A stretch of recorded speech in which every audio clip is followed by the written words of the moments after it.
Bom, nós estamos expondo a carta do João, se você já quiser ir abrindo para facilitar a carta. Nós cristãos somos como agentes secretos, sabe? Não só uma identidade secreta, mas a gente é aquilo que nós não somos. Entenderam? Nós somos o que ainda não somos.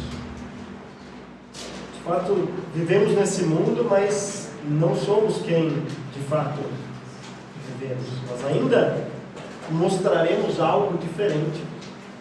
Então, de uma certa maneira, somos como agentes secretos. Mas não agente secreto por ficar escondidinho, assim, por não poder falar quem é. Como, por exemplo, o James Bond, né? 007, a identidade dele ser revelada, ou, por exemplo, Clark Kent da vida, né? Embora alguns bonitões, assim como Clark Kent na igreja, mas não é essa identidade escondida. Também não é identidade igual do Scooby-Doo, lembra do Scooby-Doo? Para quem lembra do Scooby-Doo? Chegava no final do episódio, né? O monstro não existe, é só... Aí sempre tirava a máscara, né? Sempre dizia, tá vendo? É só isso daqui, é só o ruivo, não sei, é só... Sempre eram os mesmos ali, né? Não é esse tipo de... Não é que a gente vai ser outra pessoa, assim, né? Com um outro rosto, alguma coisa do tipo. Não é nada disso. E talvez o exemplo que mais se encaixe nisso que João vai falar aqui hoje, me perdoe, eu sério mesmo, eu fico tentando achar exemplo fora, mas é o que eu conheço, assim, né? Então... Eu sei que alguns ficam assim, mais uma vez, né? Embora eu sei que pelos exemplos já tem gente que se interessando pelo filme, pelo livro, então tá bom. Mas se você gosta de Senhor dos Anéis, mais uma vez, você cansa de ouvir falar disso, né? No livro 2 do Senhor dos Anéis, no segundo livro, tem um episódio que o Gandalf, que é o grande mago ali do Senhor dos Anéis, vai lutar contra um Balrog, que é uma espécie de um demônio. E aí ele lutando contra aquilo, Gandalf, o cinzento, ele é um mago, mas ele é um cinzento, ele é uma ordem assim, inferior dos magos. Ele brigando lá com o Balrog, os dois caem num precipício e os dois morrem. Mas o Balrog morre mesmo. Passando um tempo, a comitiva ali do anel, da sociedade, aquela comitiva, vê uma luz brilhar perto deles assim, alguém chegando... E nada mais, nada menos do que o próprio Gandalf chegando. Mas não mais como um mago cinzento, um mago que tinha uma aparência assim, né? Toda vez que ele aparecia meio cansado, parecia, mas sempre assim, sempre pinta ele meio assim, agora um mago totalmente diferente, um mago branco da ordem, vira o líder, na verdade, daquela ordem, né? Para quem gosta mesmo do filme, né? Sabe o que eu falei? Ele vira o líder daquilo lá e se mostra alguém que o pessoal fala assim, quem que é esse que estava escondido até agora? Mas é mais ou menos isso, ele continua sendo Gandalf, é reconhecido como Gandalf, mas é alguém que tinha potencialidade de ser aquilo, mas precisava passar por algo antes para demonstrar aquela potencialidade. João vai mostrar aqui, a partir do capítulo 2, do versículo 28, nós veremos até o capítulo 3, no versículo 3, nesses 5 versículos, estas manifestações escatológicas. E como a manifestação de Cristo, que é que tanto aguardamos na escatologia, isso que nós acabamos de cantar, é o rei de Judá que vai vir um dia e colocar todos os inimigos debaixo dos seus pés, é isso que nós acabamos de cantar, quando o dia do Senhor de fato chegar, quando esta manifestação ocorrer, vai ocorrer também uma outra manifestação. E é sobre isso que João está falando aqui. Eu não sei realmente se teve uma pessoa, eu sei que foi lá para o século 10, mais ou menos, da história da igreja, né, da história da era cristã, que resolveram dividir a Bíblia em capítulo e versículo. Então, mais ou menos nessa época. Só que assim, nessa divisão, é uma pessoa que está dividindo. E tem vários textos que você lê que você falaria assim, eu dividiria diferente. E não tem problema, porque a Bíblia é uma coisa, a divisão de versículos e capítulos é outra. Embora facilite muito, Porque imagina a gente chegar e falar assim, abram no trecho de Isaías tal. Você tinha que ter mais ou menos de memória para saber onde que estava o trecho ali para abrir, né? Ia ser complicado, né? Você tinha que ter o livro de Isaías na cabeça, os 66 capítulos, para saber esse trecho que ele falou estava neste ponto aqui.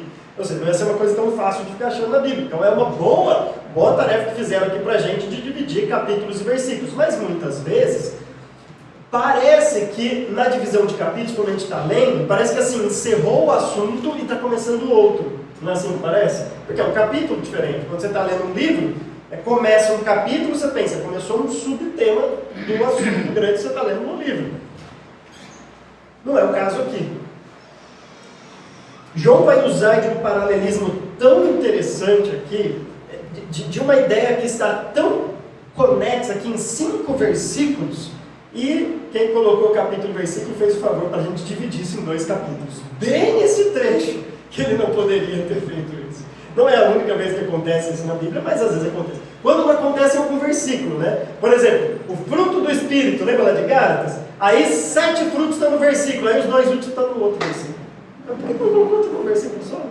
Ou separou, né, pra gente que gosta de separação bonitinha, né, 5 e 4, assim, para ficar mais equilibrado, assim. Mas não, coloca 7 frutos no versículo, aí termina o outro versículo com 2. E daí é umas divisões curiosas para nós. O texto diz assim, eu vou ler todos para vocês, e depois nós vamos explicar um pouco da estrutura e tentar entender aqui este texto com a graça de Deus. Versículo 28 do capítulo 2 de 1 João. Filhinhos, agora permaneçam nele, para que quando ele se manifestar, tenhamos confiança e não sejamos envergonhados diante dele na sua vinda. Se vocês sabem que ele é justo, saibam também que todo aquele que pratica a justiça é nascido dele. Vejam como é grande o amor que o Pai nos concedeu, sermos chamados filhos de Deus, o que de fato somos. Por isso o mundo não nos conhece, porque não o conheceu. Amados, agora somos filhos de Deus, e ainda não se manifestou o que havemos de ser, mas sabemos que quando ele se manifestar, seremos semelhantes a ele, pois o veremos como ele é. Todo aquele que nele tem essa esperança purifica-se a si mesmo, assim como ele é puro. Que Deus nos ajude, nos auxilie na interpretação e na aplicação desse texto. Se você prestar bem atenção aos detalhes, vai ver que há repetições de termos, não por acaso, proposital obviamente, porque João quer estabelecer um paralelismo. E um paralelismo do tipo, nas duas extremidades, ele repete ideias semelhantes de algo que nós somos e o que nos define, para depois no meio colocar 3 ordens. E para seguir essa lógica dele, né, dessa estrutura quiástica, assim, ó, o nome da estrutura que nós damos para isso, né, eu vou deixar a ordem do meio para o final, porque de fato é o centro do que ele está dizendo aqui. Mas olha só como nestes 2 extremos, né, que está no versículo 28 e lá no versículo 2, e o versículo 1 é o meio disso daqui, é o recheio desse grande sanduíche. Lá no versículo 28 ele começa falando filhinhos. No capítulo 3, versículo 2 ele diz amados. São os 2 termos que João usa na sua carta, intercalando os 2. Ora ele diz filhinhos, ora ele diz amados. São 2 termos carinhosos que ele usa para os seus leitores, 2 termos carinhosos. Então, um termo filhinho, escreve uma relação provavelmente de pai e filho ali, né, pessoas que foram convertidas por ele, e amados, mostrando a relação que ele tinha com eles, com essas pessoas salvos, de uma relação de amor. Logo depois vem 2 vezes o mesmo termo grego, agora. Versículo 28, filhinhos, agora. Versículo 2 lá no capítulo 3, amados, agora. E aí ele vai explicar logo o que é o agora. Depois que ele falar o agora, nós já vamos ver isso depois, ele vai para o futuro. Algo vai se manifestar. Isso acontece tanto no versículo 28, tá? Quando ele se manifestar, e lá no versículo 2, quando ele se manifestar. Exatamente a mesma expressão aparece nos 2. Seguidos então de uma exortação, que é o versículo 29 e o versículo 3. Então essa é a grande estrutura. E o versículo 1 é é aquele que a gente deixa para o final, para quem tem a mente de gordo, igual eu, sabe? Quem tem a mente de magro, você come o melhor porque você não sabe se vai aguentar tudo do lanche. O gordo não, mente de gordo, você sabe que você vai aguentar tudo. Você não tem dúvida que você vai aguentar tudo. Você sabe que você vai. Você sabe, não tem dúvida que eu vou aguentar o lanche. É claro que eu vou. Se ela bobear, ainda sim, eu sei que eu vou, né? Então você come o que você não gosta muito para deixar, né? A parte boa pro final. É assim que eu falo. A gente ensinou isso para as meninas, né? Um dia a Cecília falou para a Aline, falou assim, mamãe, eu acho que eu tenho a mente de gordo. Falou aqui, eu também acho. Quem sabe. Puxou o pai. Puxou o pai. Antes eu tinha a mente e também assim, né? Não só a mente, né? Aí eu criei vergonha na cara e falei, não, vamos dar um jeito nesse negócio aí, né? Mas a mente você não liberta a mente, não tem como. A mente você não sai da mente. Por fora, assim, é igual a pessoa que é pobre e fica rico, sabe? Pode conversar, conversa com o Vinícius pra você ver. Vinícius tadinho, era pobre, ficou rico, mas você conversa com ele, você fala assim, tem um pobre ali dentro. Não tem? Você tem, sim, você percebe que a pessoa era pobre. Você percebe lá dentro, você fala assim, tem alguém ali dentro. Tem uma pobreza lá dentro. Tem. Né? Então assim, aquele rico fala assim, vamos comer lanche? Eu quero aquele lanchinho ali do trailerzinho, aquelas gourmetzinhas ali, não é? Então, o dia que eu for rico, eu também vou ser assim. Então, é o recheio que a gente vai deixar para o final. É o versículo 1 do capítulo 3. Bom, então vamos agora analisar o texto. Filhinhos, agora permaneçam nele. Capítulo 2, versículo 3. Amados, agora somos filhos de Deus. Perceba que nesses dois agora, no que está acontecendo agora, ele une uma exortação com uma realidade. No versículo 28 ele diz, agora permaneçam nele. É isso que ele vem falando, nós já vimos isso, né? Ele já falou daqueles que não permaneceram, que se afastaram, isso foi uma prova, revelou, escancarou que eles não eram deles, porque não permaneceram, contrastando com aqueles que permanecem no cristianismo. E aqueles que permanecem é porque de fato são salvos. Isso conduz ele a uma série de exortações, essa expressão vai se repetir várias vezes. Aliás, ele terminou o último dizendo, permaneçam, né, lá no versículo 27 do capítulo 2, permaneçam nele como ele os ensinou. Filhinhos, agora permaneçam nele. Vai praticamente repetindo, porque ele está introduzindo agora um novo parágrafo. Então ele quer resgatar esta ideia. Mas por outro lado, quando o escritor bíblico usa esse paralelismo, nós temos que juntar as duas partes do paralelismo para entender o que ele está querendo dizer. E este permaneça nele, junto com agora somos filhos de Deus, significa que só pode permanecer quem é filho de Deus. Quem não é filho de Deus, uma hora ou outra vai espanar. Alguma coisa vai acontecer com essa pessoa, não aguenta. Nós falamos isso na mensagem passada. A verdade machuca, ele não aguenta a verdade, ele espana, é um puxão de orelha, mostrando o evangelho, aí ele sai. Mas o Filho de Deus, agora somos filhos de Deus, essa condição que Deus faz com que obtenhamos agora, nos ajuda, ou pelo menos possibilita, esta permanência nele. Então a permanência é uma ordem, é um imperativo aqui na Bíblia, e como imperativo é uma responsabilidade nossa, porque é um imperativo para quem está lendo, é uma ordem que ele está dando para quem está lendo, mas não é uma ordem legalista, não é uma ordem que ele está dizendo assim, ó, vai lá com as suas forças e permaneça, custe o que custar. Não, é uma ordem assim, permaneça, porque você é filho de Deus, e é só por isso que você consegue permanecer. Então, quem é filho de Deus, a realidade atual agora, se você é filho de Deus, você vai permanecer. Isso não exclui, obviamente, a necessidade da ordem. A ordem está dada no versículo 28. Filhinhos, agora permaneçam nele. Isso é uma ordem, um imperativo. Mas esta ordem só é possível por causa da realidade de que nós somos filhos de Deus. E, na verdade, esta realidade que nós somos, ela é evidenciada, segundo João, por esta permanência. Do mesmo jeito que aqueles que não permanecem evidenciam quem eles são, impostores, falsos, do mesmo jeito, aquele que permanece, aquele que obedece então a esta ordem, revela que é um filho de Deus. Isso é o que acontece agora.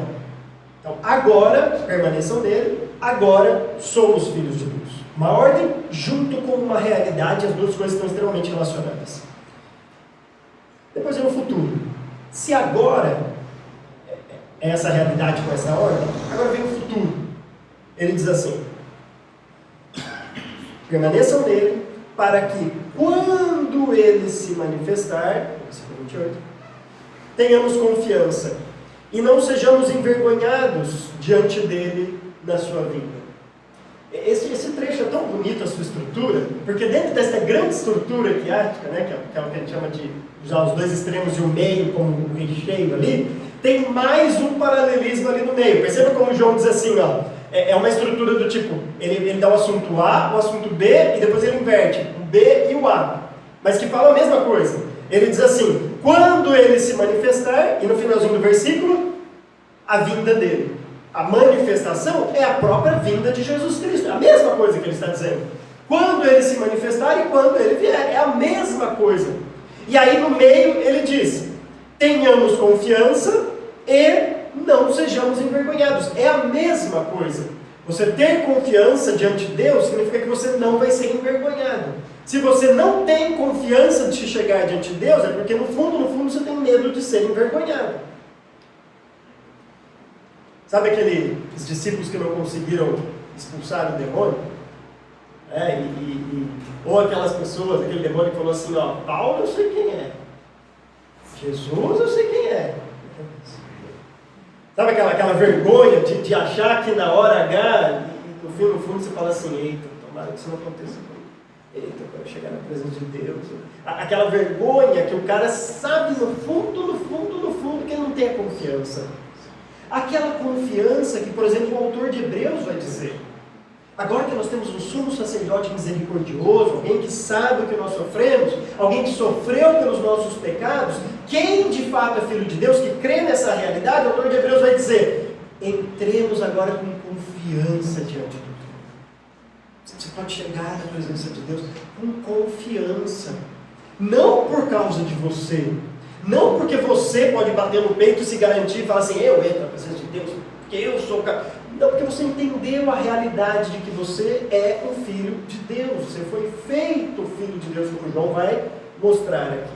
E isso traz confiança de que nós não seremos envergonhados, porque Ele nos vê pela pessoa de Jesus Cristo que perdoa os nossos pecados.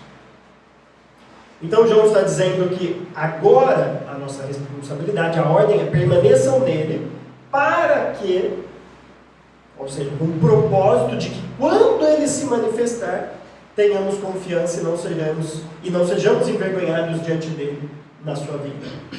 Embora o paralelismo entre quando ele se manifestar e diante dele na sua vinda, são termos diferentes. O primeiro termo, manifestação, é o termo mais genérico, usado para manifestação em geral. Por exemplo, lá em 1 Coríntios 12, as manifestações do Espírito. Quando alguém se manifesta, quando alguma coisa se manifesta, mostra quem é, alguma manifestação assim. Por outro lado, o segundo termo, esta vinda, é um termo muito técnico. É o termo parousia, muito conhecido na teologia, né? A parousia, a vinda de Jesus Cristo. E este termo, nós cantamos uma música muito propícia para isso, né? Que é esta música Leão de Judá. Porque esse termo mostra, né? Essa parousia era usada naquela época, quando o imperador ia sair para conquistar um outro território, um outro reino, e ele chegava lá. E ele se estabelecia como um rei vitorioso. Então ele estava, a sua parousia tinha acontecido. Ele chegou de fato no lugar, ele foi até o lugar, ele estabeleceu o seu domínio lá. Então este rei vitorioso que sai com o seu exército para conquistar o outro, e esta é a parousia, é a ida dele até lá. Então o estabelecimento deste rei vitorioso, esta vinda de Jesus Cristo, quando ele vai se manifestar, é exatamente isso. É o nosso rei, que um dia sairá lá do seu trono e virá com o seu exército celestial, vencendo as hostes inimigas. E quando isso acontecer, graças a Deus por isso, porque aquele que será envergonhado não vai ser muito bom para ele. Não? Quando isso acontecer, graças a Deus, nós podemos ter confiança de que não seremos envergonhados. Agora, naquele paralelismo lá em cima, lembra lá em cima, porque na minha Bíblia está em cima, né? As suas acho que um pouco mais para baixo. No versículo 2, ele diz assim: amados, agora somos filhos de Deus e ainda não se manifestou o que havemos de ser. Há algo oculto ainda nos cristãos. Por isso que nós andamos aqui nesse mundo, nós somos o que ainda não somos. Nós estamos aqui, mas de fato quando as pessoas olham, elas não sabem quem de fato nós somos. Porque ainda não se manifestou o que haveremos de ser. Que seremos um dia, que é muito mais importante do que o que nós somos agora. E ele diz, o porquê ainda? Mas sabemos que quando ele se manifestar, ou seja, há uma condição para a nossa manifestação verdadeira. Há uma condição para isso, que é a manifestação de Jesus Cristo. Então, quando ele se manifestar, olha o que o texto diz, que lindo isso, seremos semelhantes a ele, pois o veremos como ele é. O que João está dizendo é que sabe por que você não vai ser envergonhado diante da presença dele? Porque você não vai estar como você está agora. Porque se nós estivéssemos como estamos agora, a gente nem poderia chegar no céu. Não tem condição de chegar no céu. Carne e sangue não vão entrar ao céu. Ou seja, esse estado nosso pecaminoso, caído, não herda o céu. Não chega ao céu.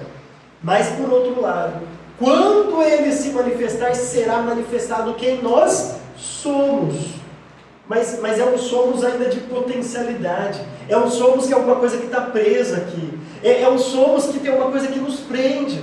Como Paulo, naquele grito, assim: quem me livrará do corpo desta morte? Porque tem alguma coisa que me prende. Perceba que para o cristão, então, e João vai abordar isso mais para frente, logo, para o cristão, a morte, embora seja uma tristeza, é a grande libertação. É o que possibilita eu vir a ser aquilo que eu já sou por dentro, mas ainda sou impedido de ser quem eu sou. Porque eu estou nesse corpo. Porque eu estou preso ainda a esta natureza. Mas o dia que ele se manifestar, será também manifestado quem eu sou. Será manifestado toda a nossa potencialidade. E esta manifestação é de sermos semelhantes a Ele, porque o veremos como Ele é. Esse é o grande objetivo das nossas vidas. É o que Paulo, por exemplo, fala lá em Romanos, capítulo 8, versículo 28 e 29, que fala que Deus move todas as coisas, né? Todas as coisas cooperam para o bem daqueles que amam a Deus. Porque aqueles que de antemão conheceu, ou seja, um conhecimento prévio lá da eternidade, uma escolha soberana na eternidade, a estes predestinou para serem conformes à imagem do seu Filho. Se você está aqui hoje e é um salvo, e é um filho de Deus, agora somos filhos de Deus, se você é um salvo, significa que Deus te predestinou para você ser conforme, ou seja, ter a forma do Filho de Deus, do primogênito, do nosso irmão mais velho, de Jesus Cristo. Esse é o grande objetivo. E todo o processo iniciado na eternidade passada vai então se consumar na eternidade futura. Porque o texto lá de Romanos diz: e aos que predestinou também chamou, e aos que chamou também justificou. Essa é a fase que nós estamos, né? Aguardando o próximo passo. E aos que justificou também glorificou. E quando formos glorificados, seremos semelhantes a Ele, porque o veremos como Ele é. O processo de salvação começa lá na eternidade passada. Os que de antemão conheceram também o predestinou. Passa por essa vida, porque tem uma hora que Deus chama. Tem uma hora que Deus, assim, a gente sabe disso, quando é Deus nos chamando. Não é o pregador chamando, é Deus que chama ali. Porque às vezes a gente chama gente que está de ombros, que não está nem aí. Não é esse chamado ali de Romanos. O chamado de Romanos é aquele chamado que, assim, quando Deus chama, porque o cara tem valor escolhido já. Quando Deus chama, ele vai pronto. Aí quando Deus chama, Deus justifica. E se Ele justifica, é porque Ele vai glorificar essa pessoa. Então, quando Ele se manifestar, vai também ser manifestado quem nós somos. Seremos semelhantes a Ele, pois o veremos como Ele é. É por isso que você não vai ser envergonhado diante da presença dele. É por isso que você pode ir com confiança. Porque você não vai estar como está agora. Você vai ser semelhante a Jesus Cristo. Agora, se esse é o grande objetivo, então, das nossas vidas, se o grande objetivo da minha vida é eu ser conforme este irmão mais velho, conforme Jesus Cristo, conforme o primogênito, de nós o imitarmos, de nós sermos semelhantes a Ele, porque se é assim que seremos lá no céu, a nossa vida aqui nada mais é do que um preparo para aquilo que nós seremos lá, porque lá vai ser revelado quem nós somos. Mas de alguma maneira esta vida eterna já invade aqui. Lembra que eu já falei? Nós temos a vida eterna e não teremos. Então a vida eterna é invadida agora no presente. Deus antecipa isso e Ele quer já nos preparar para sermos como Jesus Cristo lá. Por isso que vem duas exortações, tanto no versículo 29 quanto no versículo 3. E as duas exortações são baseadas em quem Cristo é. Porque esse é o objetivo. Se nós vamos ser semelhantes a Ele, nós temos que saber quem Ele é, o que Ele faz, como Ele faz, para podermos então imitá-lo. E aí o versículo 29 diz assim: se vocês sabem que Ele é justo, vocês sabem disso? Vocês sabem que Jesus Cristo é justo? Se vocês sabem então que Jesus Cristo é justo, saibam também que todo aquele que pratica a justiça é nascido dele. Então se você fala, eu sou um filho de Deus, se você vive essa realidade, eu sou um filho de Deus, aí você fala, ok, se você é um filho de Deus, o objetivo da sua vida é ser conforme Jesus Cristo. Você sabe que Ele é justo? Se você sabe que Ele é justo, tudo aquilo que é nascido de Deus vai praticar a justiça. Por quê? Porque o nosso irmão mais velho é justo. Versículo 3, lá no capítulo 3, diz assim: todo aquele que nele tem esta esperança de um dia ser como Ele é, purifica-se a si mesmo, assim como Ele é puro. Perceberam o paralelismo? Que bonito? Agora, manifestação, seguido de uma exortação baseada em quem Jesus Cristo é. Se Ele é justo, eu tenho que ser justo. Se Ele é puro, eu tenho que ser puro. O que significa então essas duas expressões? O que significa justo e puro? Embora a gente não possa fazer uma diferenciação tão distante assim, mas via de regra, ser puro é mais quem você é. Tem que ver mais com com você mesmo. Assim. E ser justo tem a ver com o seu procedimento aqui nesta terra. Com o jeito que você vive aqui neste mundo.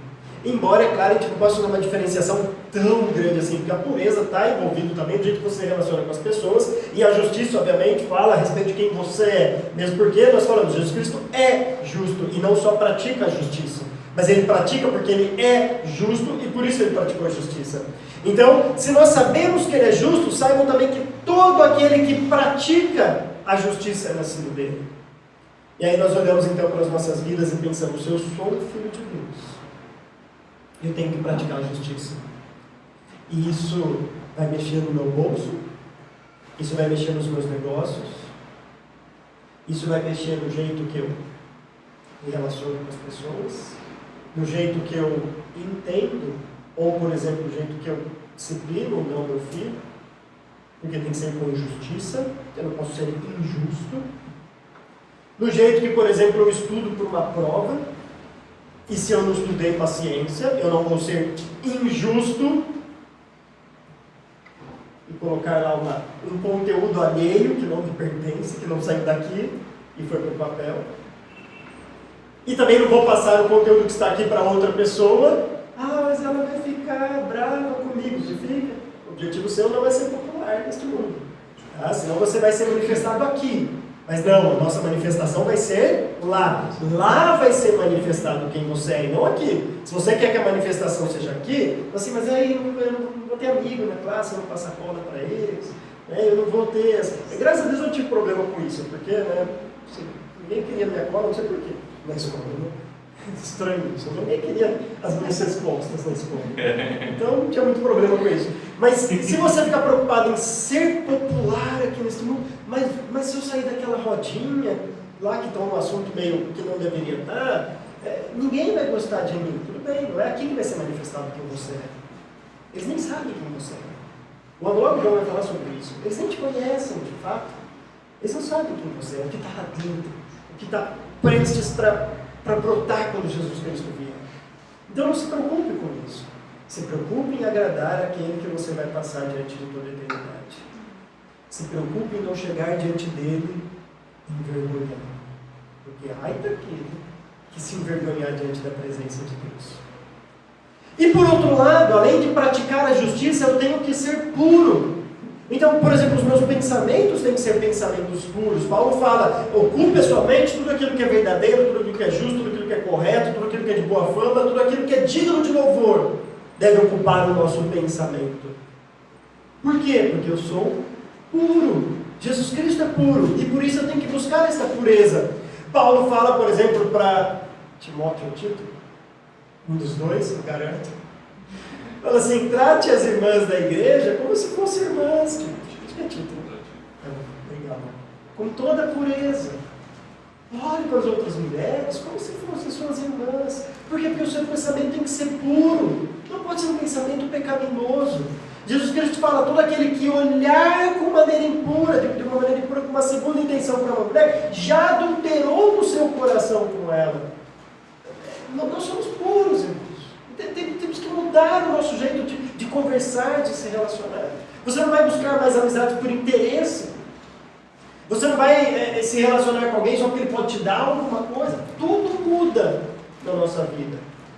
Porque foi isso que Jesus Cristo fez. Quando nós olhamos para a vida dele aqui nessa terra, ele era justo e era puro. E por isso que nós temos que buscar a pureza e a justiça. Se de fato somos filhos de Deus. Esses são os dois extremos. Agora vem a melhor parte do texto.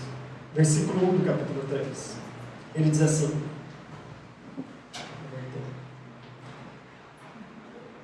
vejam como é grande o amor que o Pai nos concedeu.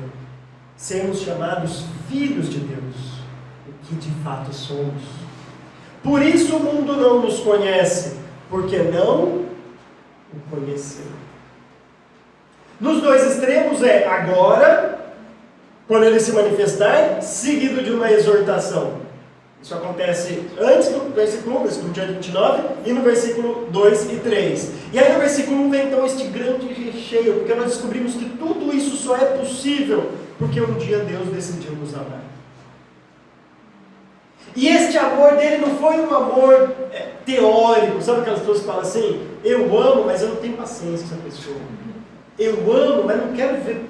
Eu amo, mas assim, imagina um amor desse. Não. Olha só, vejam como é grande o amor que o Pai nos concedeu. É um amor que doa, é um amor que dá. Aliás, interessante, essa palavra grande aqui não é a palavra geralmente usada no Novo Testamento para grande. Essa palavra aqui vejam, literalmente, se fosse traduzir literalmente, seria assim, vejam de que país é o amor de Deus. Se assemelha à nossa expressão de outro mundo. Sabe quando a gente fala assim, isso aqui é de outro mundo, é mais ou menos isso. Veja, porque se fosse grande, talvez você não pensaria assim, tem um amor grande e tem um amor médio, tem um amor pequeno, o meu amor é pequeno, médio, de Deus é grande. Não, não é isso. Ele está falando assim, veja que assim, é de outra atmosfera, um negócio assim, é de outro universo, é de outra realidade. Veja como é grande o amor, mas é algo assim, inexplicável. É algo que a gente não consegue nem chegar perto, nem entender de fato isso. Por quê? Porque este amor é o fato de nós sermos chamados filhos de Deus. Ou seja, Deus falou assim, eu vou amar esse povo. E como prova de que eu amo, eu vou enviar meu Filho Jesus Cristo para morrer na cruz, para perdoar os pecados deles. E então, eles podem ser filhos de Deus. Jesus abriu mão do seu único filho para que nós pudéssemos também sermos seus filhos. Já pensou? Único filho. Talvez os pais aqui entendam um pouco o que Deus passou. Porque eu sei que tem aqueles que são corajosos. Eu sei que tem que ser corajosos. Né? França foi bombeiro há muito tempo, bombeiro tem que ter isso. Tem que às vezes sacrificar por outras pessoas. Você está disposto a isso. E eu sei que talvez tenha um outro aqui que falaria assim, ó, eu morreria, eu entraria na frente de uma bala, por não sei o quê, e sabe aquela coisa de super-herói, eu faria isso. Mas dar o meu filho para morrer por alguém? Sei. Talvez eu iria, talvez, a gente fala isso na hora, né? Talvez, mas dar um filho.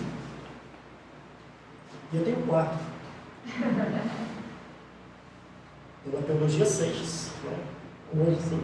3 mais 1 que está vindo. Tem 4. Deus deu o seu único filho por amor a nós, para que pudéssemos então ser filhos de Deus. É por isso que João fala com tanta categoria assim, o que de fato somos. Porque se fosse algo que dependesse de nós, e falar assim, ó, Deus estabeleceu a possibilidade, agora vai lá. Aí fala assim, ó, eu acho que eu sou, mas eu não sei se eu sou, talvez eu seja. Mas como isso é um ato de amor de Deus, o amor de Deus não falha.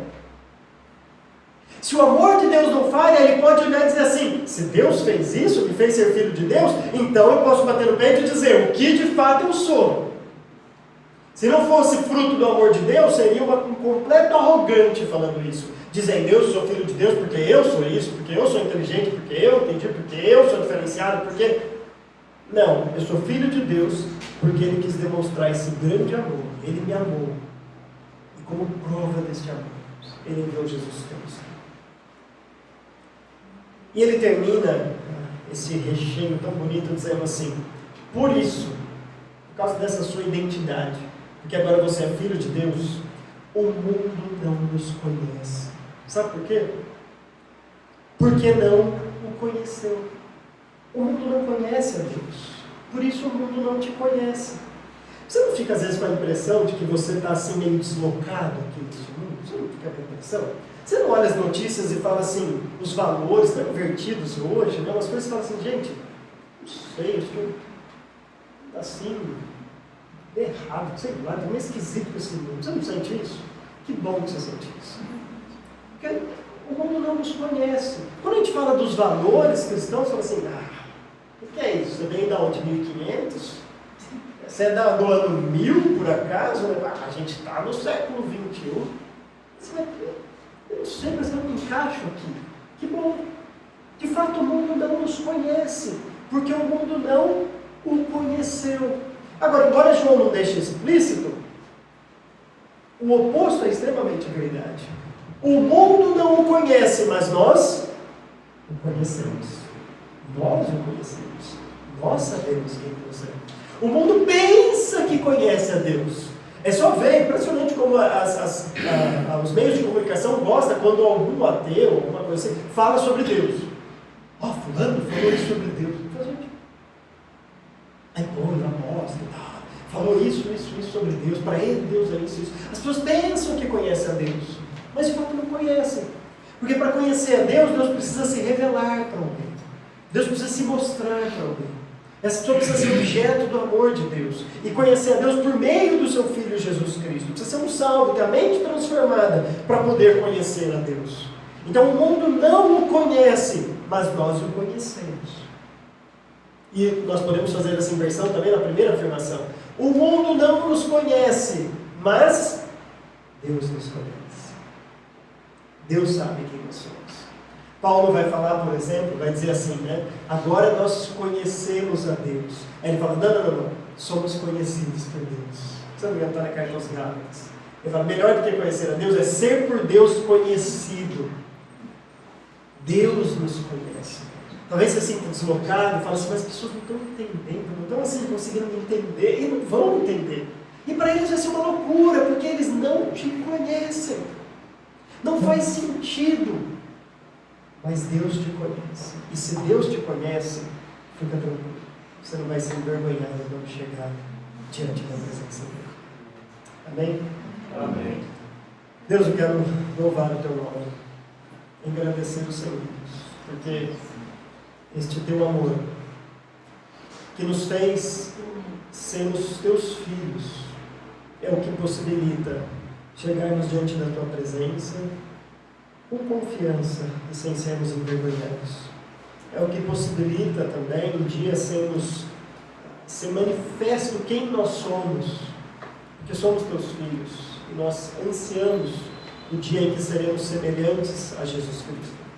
Mas enquanto este dia não chega, Deus nos ajuda a buscar a pureza, a buscar a justiça, a imitar a pessoa de Cristo aqui neste mundo, glorificando e exaltando o Teu nome.